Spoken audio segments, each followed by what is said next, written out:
My mother-in-law smiled at me across the dinner table, the way she always did when she was about to ask for something warm, slightly too wide, eyes doing all the work while her hands stayed folded in her lap like she was sitting for a portrait.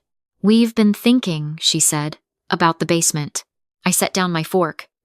The basement was not a basement. Not anymore. I had spent 14 months and $22,000 of my own money, turning it into something I was genuinely proud of, a fully soundproofed recording and editing suite for my freelance video production work. Acoustic panels on every wall, a custom built-in desk that ran the length of one side, dedicated fiber line, proper ventilation, the kind of space that took years to plan and one bad dinner conversation to lose. I had known something was coming. My husband Daniel had been quieter than usual for 3 days, which in our marriage meant he had already agreed to something and was waiting for the right moment to tell me. He was looking at his plate now, cutting his chicken into smaller and smaller pieces. "What about the basement?" I asked. My mother-in-law, I called her Margaret in my head, though she preferred Mom, a title I had never been able to fully commit to, leaned forward slightly. "Well, Ryan is coming back." Ryan was Daniel's younger brother, 27 years old. He had moved to Phoenix 18 months ago with his girlfriend, a woman named Cassidy who sold essential oils and believed Mercury retrograde was a reasonable explanation for missing rent. They had broken up in spectacular fashion, apparently, and now Ryan needed somewhere to land. "He's going through a really hard time," Margaret continued. "The breakup was devastating. He needs to be around family." "Of course," I said, because I meant it. A breakup is hard. Coming home is sometimes necessary. I had no issue with Ryan staying in the house. There were 2 spare bedrooms on the upper floor. Either one was available. He can have the blue room. We just need to move the storage boxes, but that shouldn't take more than a weekend. The silence that followed was the kind that has weight. My father-in-law Gerald cleared his throat. He was a man who expressed discomfort exclusively through throat clearing and rearranging items on the table. He moved the salt shaker 3 inches to the left. "The thing is," Daniel said, finally looking up from his plate, "Ryan needs space to work. He's been doing freelance photography. He needs a proper setup." I looked at my husband. "There's a desk in the blue room." "He needs more than a desk, Maya." Margaret's voice had shifted into what I privately called the reasonable tone, the register she used when she had already decided something and was now performing the process of deciding it in front of you. "He needs equipment space, a backdrop, somewhere to edit without distraction." "Your studio?" "My office," I said. "It's perfect for what he needs." She pressed on without pausing. "It's already set up for production work, and you work upstairs anyway most days. You could use the dining room table. I'll keep the kids quiet during your calls." I want to be precise about what happened inside me at that moment, because it matters. It wasn't anger, exactly. It was recognition. The particular clarity that arrives when something you have been half-sensing for a long time finally steps into full light. I had lived in this house for 2 years. I had paid the grocery bill every month because Gerald's pension didn't stretch as far as it used to and they hadn't asked. I had simply noticed and started doing it. I had called the plumber when the upstairs bathroom flooded and paid the invoice before anyone else thought to look at it. I had quietly absorbed costs, the way water absorbs into dry ground steadily, without ceremony, until the ground simply expected the rain.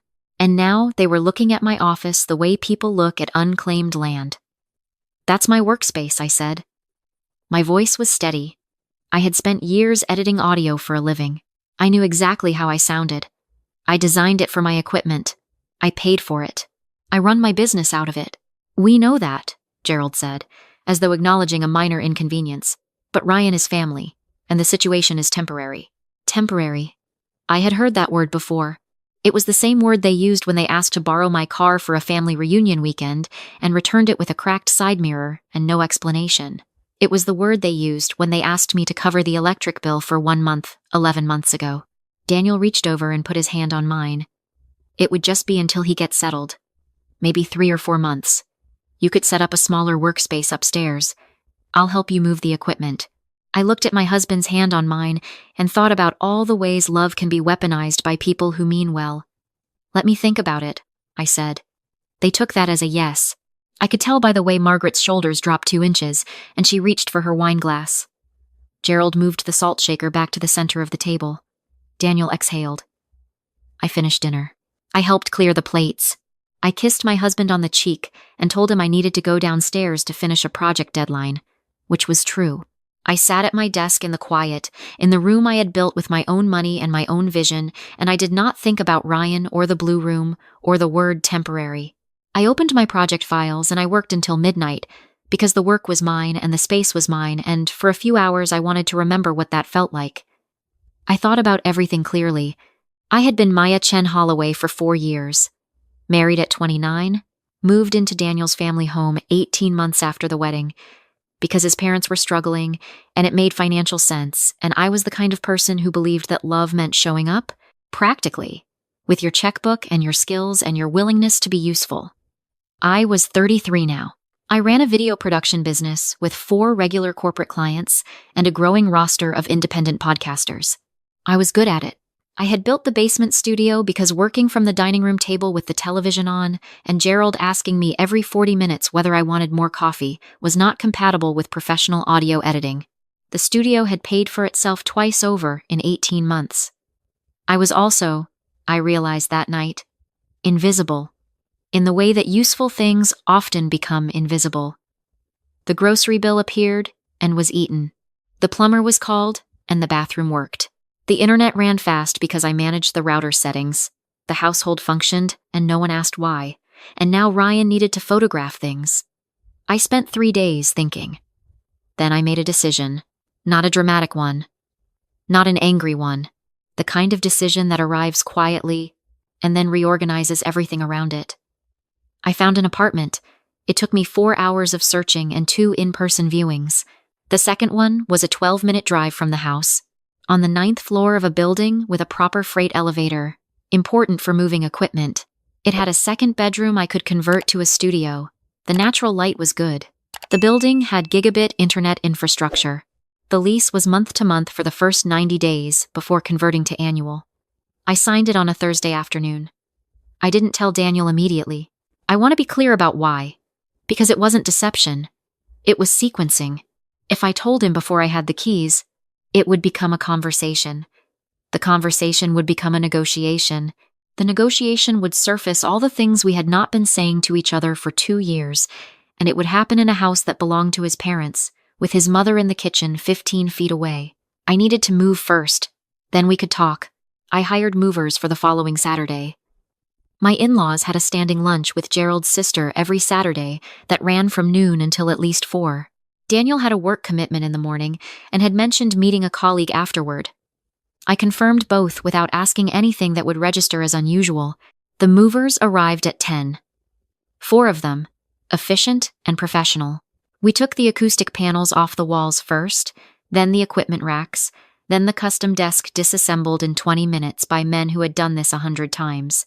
The monitors, the interface, the drives, the cables, organized by type in the labeled cases I had packed the night before. The personal items I had accumulated in 2 years of working in that room, the small framed print a client had given me, the specific brand of tea I kept on the shelf, the backup power strip I had bought at 3 a.m. during a deadline crisis and never thrown away. By 1:30, the room was empty. The wall anchors were still there, and the floor showed the outline where the desk had been, but other than that, it was clean. It looked like a room that had always been waiting for someone else.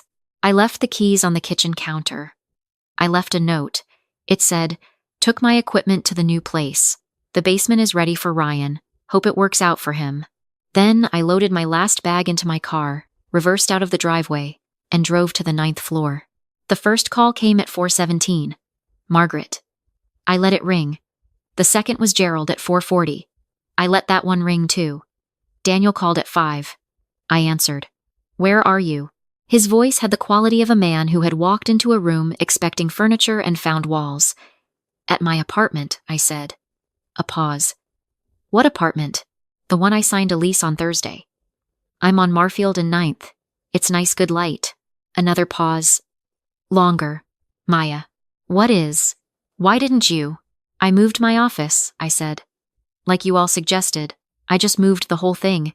Ryan can have the basement. I'll work from here." "That's not we didn't mean for you to," he stopped. "Start it again. You moved out." "I did.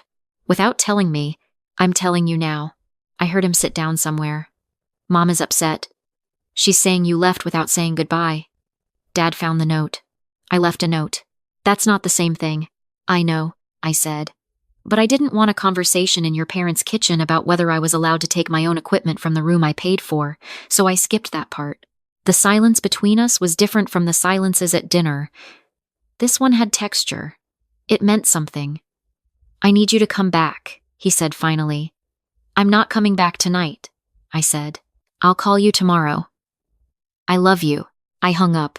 Then I unpacked my tea and boiled water in the electric kettle I had brought from the basement shelf, and I stood at the window of the 9th floor and watched the city and drank it while it was still hot.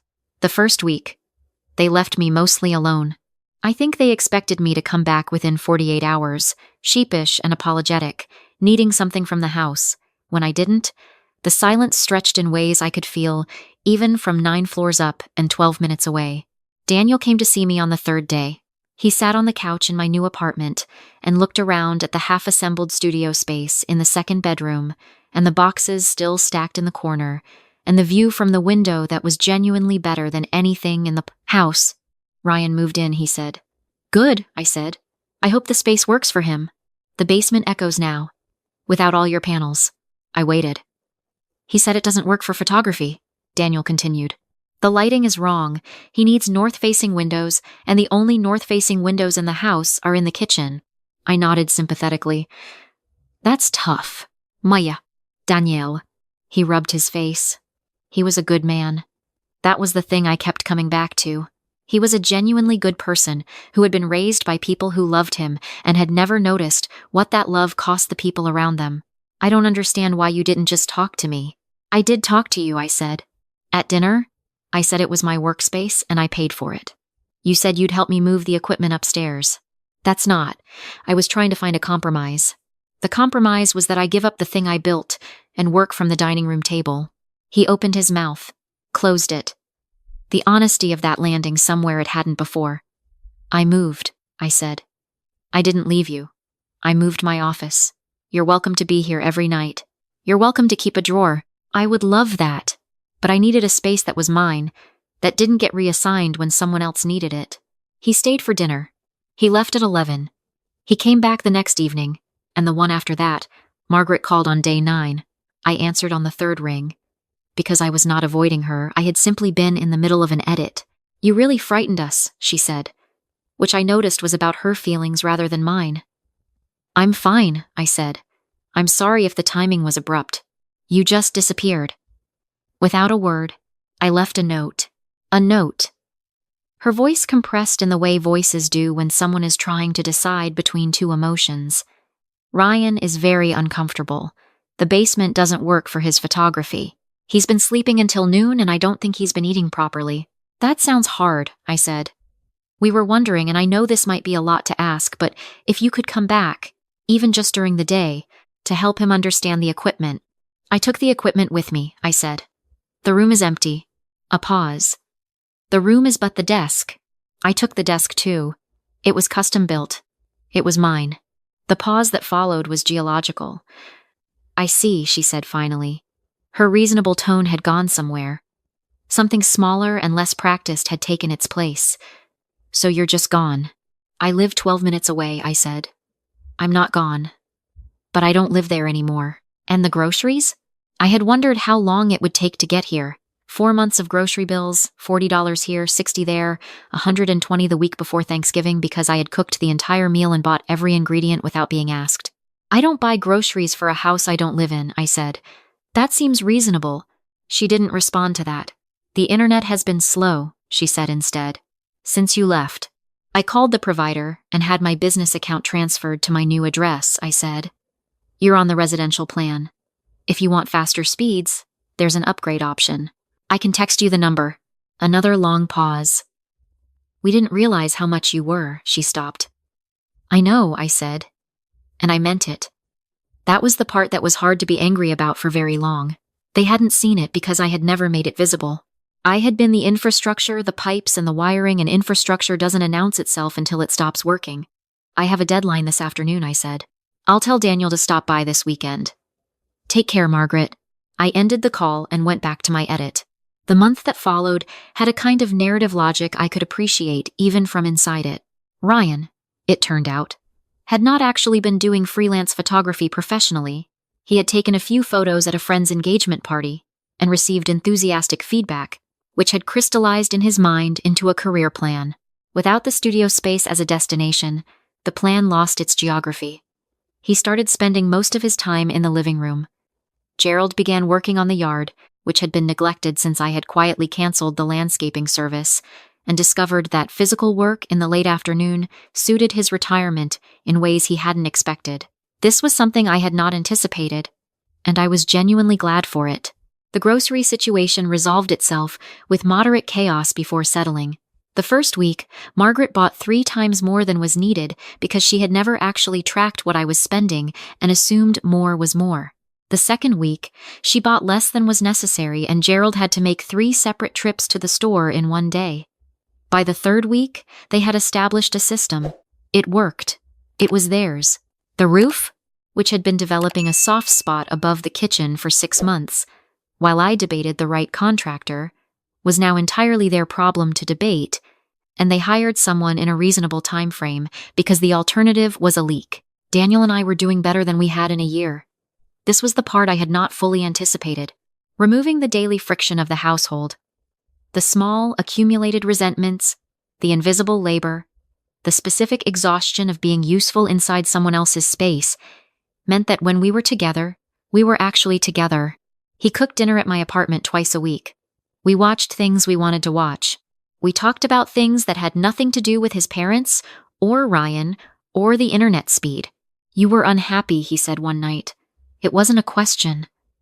"I wasn't unhappy," I said, which was true and also incomplete. I was disappearing. There's a difference. He thought about that for a long time. "I should have seen it." "You were also inside it," I said. "It's hard to see the weather when you live in it." He was quiet. "Do you want to come back?" "Not to their house. I mean, do you want us to find our own place?" I looked at him across the kitchen counter of my 9th-floor apartment. This man I had married. Because I loved him, and believed in his goodness, and had then spent 2 years slowly erasing myself in the name of practicality. "Yes," I said. "I've actually been looking." The dinner came in week 6. Not at the house. Daniel had understood that part without being told. We met at a restaurant, the 4 of us, halfway between my apartment and the family home. Margaret had dressed up slightly. Gerald had shaved. These were not small things. We ordered. We made careful conversation about Ryan's new decision to take a welding course, which Gerald was enthusiastic about in the way fathers become enthusiastic when a son picks up anything with a practical application. The food arrived. Margaret set down her fork and looked at me. The reasonable tone was gone. What replaced it was less polished, and, because of that, more real. "I owe you an apology," she said. I waited. "We took you for granted. I've been thinking about it, and that's what happened. You were just always there, and we stopped seeing that you were also a person with your own things." "Your own!"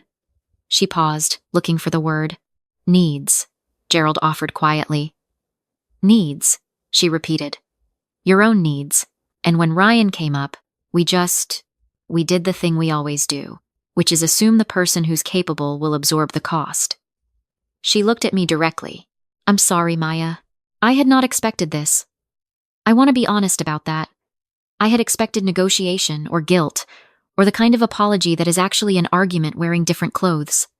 This was not that. This was a woman who had spent 6 weeks without her infrastructure and had arrived somewhere real. "Thank you," I said. "That means a lot. Are you coming back?"